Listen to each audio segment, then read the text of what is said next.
नमस्कार दोस्तों, आज मैं फिर आपके बहुत सारे सवाल जो अक्सर आप हमारे डॉक्टर से यानी श्रेयास के डॉक्टर्स की टीम से बोलते हैं, पूछते हैं, जिनका जवाब आपको चाहिए होता है, उन सभी सवालों को लेकर दोबारा हाजिर हुआ हूं। अगर आपने मेरी पहली वीडियो नहीं देखी है जिसमें मैंने शुरुआत से आपके ही सवालों को लिया है, तो आप उसे जरूर देखें। उसका लिंक आपको आई पॉपअप बटन पे दिख जाएगा, आप वहां पर क्लिक करके देख सकते हैं। और अगर वो देख लिए है तो चलिए अब वीडियो में आगे बढ़ते हैं और जानते हैं कई और आपके सवालों के जवाब। जैसे एक क्वेश्चन बहुत ज्यादा पेशेंट जो है हमारे डॉक्टर से पूछते हैं कि सर एक्सरसाइज करना जरूरी है क्या? हम दवा खा रहे हैं, हमारी शुगर में फर्क आ रहा है, कंट्रोल हो रहा है, लेकिन क्या एक्सरसाइज करना जरूरी है? और अगर है तो इससे क्या फायदा मिलेगा? तो चलिए सबसे पहले जानते हैं इसको कि डायबिटिक पेशेंट को एक्सरसाइज करना सच में जरूरी है या बिना उसके भी काम चलता है।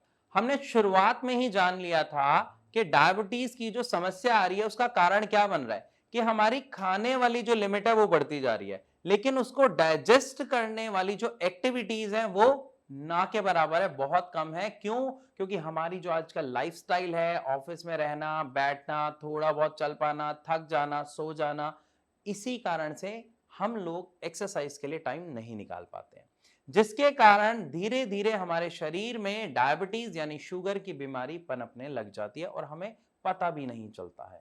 तो यहां पर हमें क्या करना पड़ेगा? एक्सरसाइज करनी पड़ेगी। एक्सरसाइज करने से क्या फायदा होगा कि जब आप एक्सरसाइज करेंगे तो आपकी पूरी की पूरी बॉडी में मूवमेंट होगी, साथ ही साथ सभी ऑर्गन अपना वर्क करने में पूरी कोशिश करेंगे, जिसकी वजह से जो भी आप मेडिसिन खा रहे हैं उसका रिजल्ट आपको 100% देखने को मिलेगा। साथ ही जब हम एक्सरसाइज करते हैं तो हमारी बॉडी में ऑक्सीजन लेवल बढ़ जाता है, जिसकी वजह से बहुत सारे टॉक्सिन्स हमारी बॉडी में से खत्म हो जाते हैं, पॉजिटिव वाइब्स हम फील करते हैं। पसीना निकलने के साथ साथ हमें क्या फायदा होता है? जो हमारा शुगर लेवल होता है वो भी डाउन जाता है, क्योंकि ऑर्गन्स भी काम कर रहे हैं, ऑक्सीजन भी बढ़ रही है, स्वेटिंग भी हो रही है, जिसकी वजह से एक पर्सन अपने आप को हेल्दी महसूस करता है। और इसी के साथ साथ अगर आप हेल्दी और प्रॉपर डाइट ले रहे हैं, जो हमारे doctors free of cost consult में भी बताते हैं, तो आपको अपने शुगर के लेवल में बहुत ही शानदार गिरावट देखने को मिलती है। इवन जो आपकी दवाइयां हैं जो आप ले रहे हैं वो भी आप उनकी जो डोज है कम कर सकते हैं। क्यों? क्योंकि ऑलरेडी आपका जो ऑर्गन है, जो पेनक्रियाज है, जो इंसुलिन है, वो सपोर्ट करना शुरू कर देता है, वर्क करना शुरू कर देता है। लेकिन आप अपनी डोज को अपने मन से कम बिल्कुल मत कीजिएगा। आप हमारे डॉक्टर से हमेशा टच में रहें अगर आप हमसे ट्रीटमेंट ले रहे हैं। और यदि आप हमसे ट्रीटमेंट नहीं ले रहे हैं तो आप जिस भी डॉक्टर से ट्रीटमेंट ले रहे हैं आप उनसे हमेशा टच में जरूर रहें और अपनी दवा के साथ कोई छेड़खानी बिना उनकी राय के ना करें। तो यहां पर हमने समझा कि एक्सरसाइज का फायदा क्या है। इसको थोड़ा सा डेप्थ में और समझते हैं कि मैं कैसे कह रहा हूं या कैसे हम समझे कि एक्सरसाइज कितनी इंपॉर्टेंट है। आप 2 मिनट के लिए सोचिए कि क्या आपने कभी ऐसा सुना है कि उस मजदूर को डायबिटीज हो गई है या उस पहलवान को डायबिटीज हो गई है? नहीं। बॉडी बिल्डर को हो सकती है, मैं वहां पे बात नहीं कर रहा। मैंने दो नाम लिए, किसके नाम लिए? मजदूर का और पहलवान का। क्यों? क्योंकि दोनों ही क्या करते हैं? बहुत मेहनत करते हैं। इनका जो वर्क स्टाइल है, मजदूर का मजदूरी करने का और एक पहलवान का एक्सरसाइज करने का, जो सुबह और शाम दोनों कर रहा है, तो वो जो भी खाते हैं वो डाइजेस्ट कर लेते हैं, उनकी बॉडी वो उसको एब्जॉर्ब कर लेती है। इसी कारण उन्हें शुगर जैसी समस्या देखने को नहीं मिलती। लेकिन बाकी हम सब जो लोग हैं वो क्या करते हैं? खाते तो बहुत हैं, स्वाद चीजें हमें बहुत अच्छी लगती हैं और हमें चाहिए, लेकिन क्या हम उतनी एक्टिविटी करते हैं? नहीं करते, जिसके कारण रिजल्ट क्या होता है? Diabetes type 2।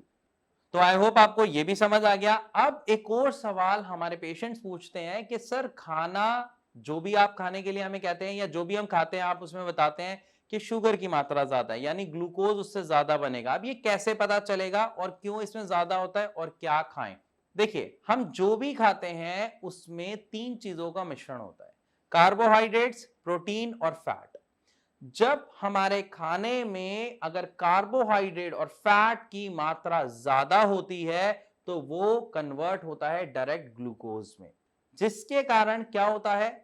हमारी बॉडी में ग्लूकोज का लेवल यानी शुगर का लेवल बढ़ जाता है खाते ही।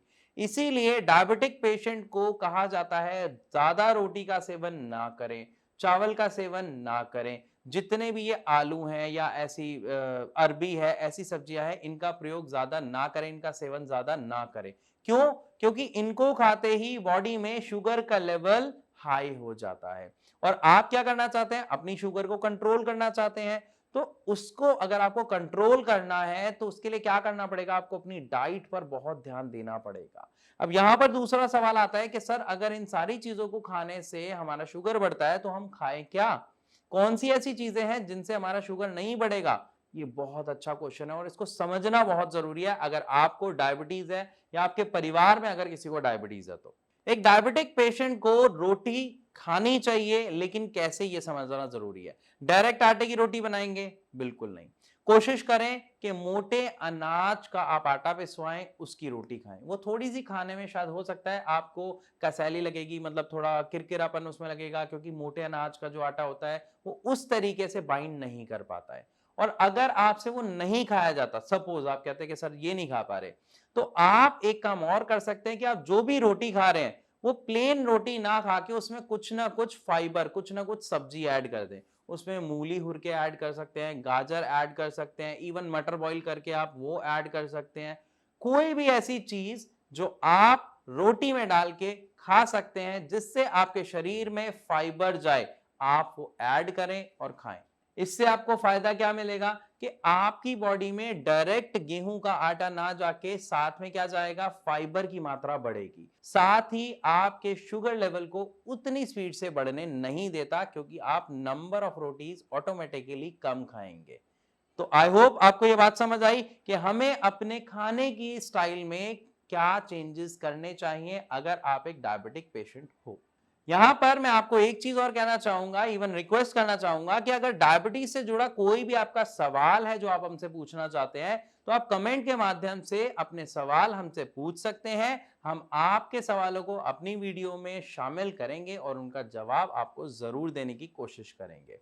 तो आई होप ये दो चीजें आपको समझ आ गई कि एक्सरसाइज की इंपॉर्टेंट क्या है, दूसरा डाइट हमें किस तरीके से लेनी चाहिए। अब डाइट में क्या क्या लेना चाहिए और क्या क्या नहीं, एक डायबिटिक पेशेंट को, एक शुगर पेशेंट को, यह समझना बहुत जरूरी है। अब खाने की अगर हम बात करते हैं तो बहुत सारे पेशेंट का एक सवाल होता है कि सर सब्जी तो चलो हम रोटी सब्जी तो खा ही रहे हैं, लेकिन हम फ्रूट्स भी खा सकते हैं क्या?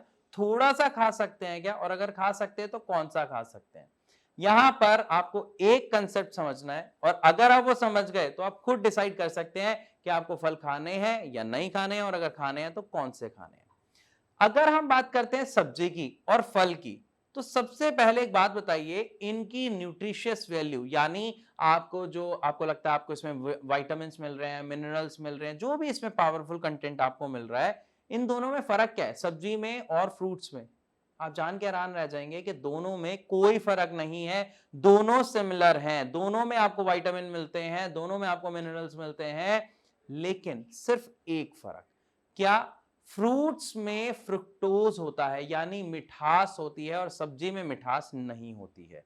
इसीलिए आप जितना मर्जी सैलेड खाइए, ये आपके लिए हेल्दी है, लेकिन अगर आप थोड़ा सा भी फ्रूट खाएंगे ना, तो वो जो फ्रुक्टोज है, वो जो मीठापन है, वो आपको नुकसान देगा, वो आपकी शुगर को बढ़ाएगा, जिसकी वजह से एनी हाउ जो आप चीज कंट्रोल करना चाहते हैं वो कंट्रोल ना करने की बजाय बढ़ जाएगी। अब बहुत सारे लोग साथ में एक सवाल कहते हैं, सर जामुन तो खा सकते हैं, ऐसे तो डॉक्टर कहते हैं। देखिए, आप वो सभी फल खा सकते हैं जो कसैले होते हैं। कसैले यानी आप जामुन खाते हैं तो जामुन बहुत मीठा नहीं होता, कसैला सा उसका टेस्ट होता है।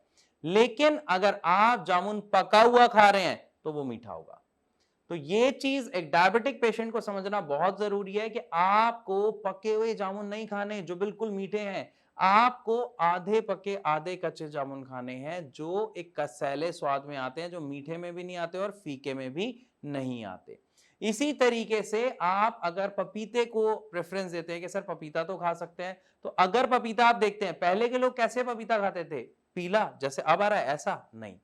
पहले अक्सर पपीता किसको हम कहते थे या किसको देते थे? जो बीमार होता था, क्योंकि हम उस टाइम पपीता कैसे खाते थे? जो हरा होता था, कच्चा होता था, वो कड़वेपन में आता था, लेकिन वो फायदा देता है।